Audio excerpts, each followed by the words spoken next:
kind of sad that this is my last chance to get behind the wheel in this car. My last opportunity to do that startup, to pull it out, and spend some time with it. But I also know it's just time to move on at the same time.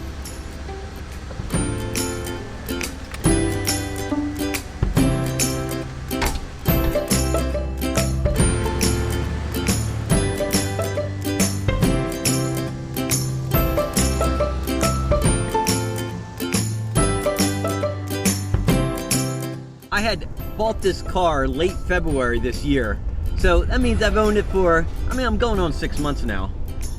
And this thing has been a delight. The first thing I did when I got this car home, and Eddie Murphy dropped it off at the house.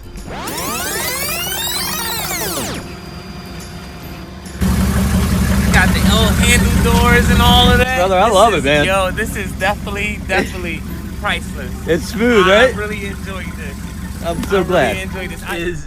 I set the trip odometer, and right now I'm at 1,142 miles.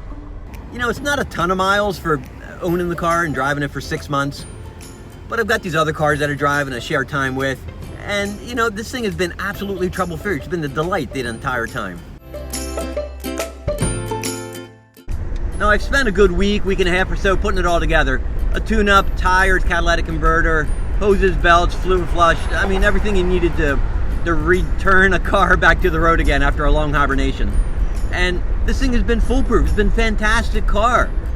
And I'm a little sad to get rid of it. I'm not really something I want to do, but I also know that in order to get the next car, whatever that next car is going to be, I got to move some out. Now, when I look back at all the different cars that I've had, there's some that I'm really sad about losing out on and selling. I had an International Travelall. Love that thing, fantastic. An Oldsmobile Custom Cruiser, which was stunning. And those two come to mind, and I'm gonna put this car in that same category as those are cars that I wish I still had. I wish I never got rid of. But I also have this bucket list of cars that I've always wanted to have, and this was on it. The Custom Cruiser was on it, the Travelall was on it, and so many others. And there's so many more that I wanna get. But the only way to do that is to move some out. And so today's the day for this car to move out.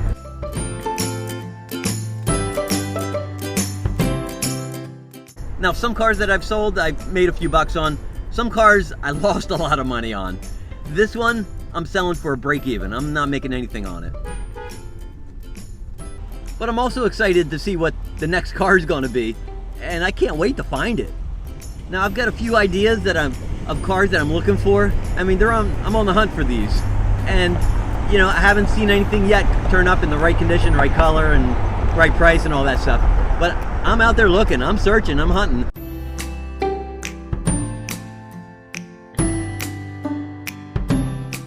Even though I've only spent 6 months with the Gran Fury, I still got to make some pretty cool memories with her. Most recently, I made a 250-mile day trip in this chariot to the Mopar Holy Land of Carlisle, Pennsylvania, where I got to meet a whole bunch of other M-Body fans and take in all the other cool sights of the Chrysler at Carlisle show. Prior to that, and partly due to all the comments that I got about the sagging headliner, I ended up pulling out the million or so screws that hold the window trim in place, the back seat, the dome light, the sun visors, the rear seat, all in order to get the headliner backer out. The old glue was so dry that it just brushed off with my hand. I sprayed new glue and set the headliner onto the backer. Clearly, I must have been too stingy with the glue, as, you know, within a week or so, the material started sagging again. I didn't want to lay the glue on too thick, thinking it might bleed through the material and show, but, you know, next time I'll know better.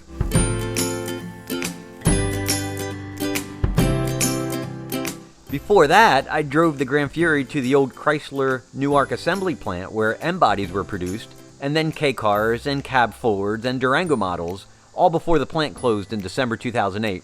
It was cool to go back to the factory, but it was wildly different from what I remember it being nearly 20 years earlier. And before that was my first video of this car after the repairs were made and it was back on the road again. Now, this was also my first introduction to the quirks of the lean burn system, but also it was just how creative the marketing guys were at Chrysler and what they had to do in order to sell these cars towards the end of their model run. But my biggest surprise about this car was just how smooth and refined it is. And it has outstanding old school highway comfort, easy steering, and a soft ride. That video also picked up over 80,000 views, which for my little channel is kind of impressive. It also showed me that there's a whole bunch of folks out there that really enjoy these cars too. But what's most incredible about this car, and I'm guessing most M-body Mopars, is their value.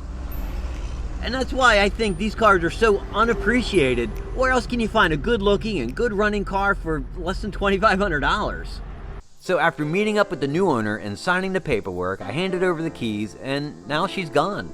But not forgotten. Thanks, Gran Fury, for all the memories.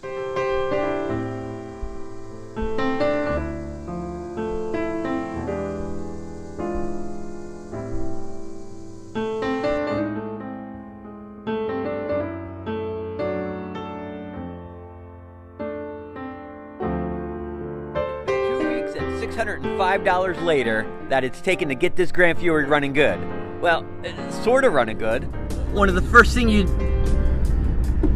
mention of the puny 140 horsepower that engine makes. Found the perfect piece of memorabilia that goes on the bumper of this car and perfectly mimics and matches everything this car represents.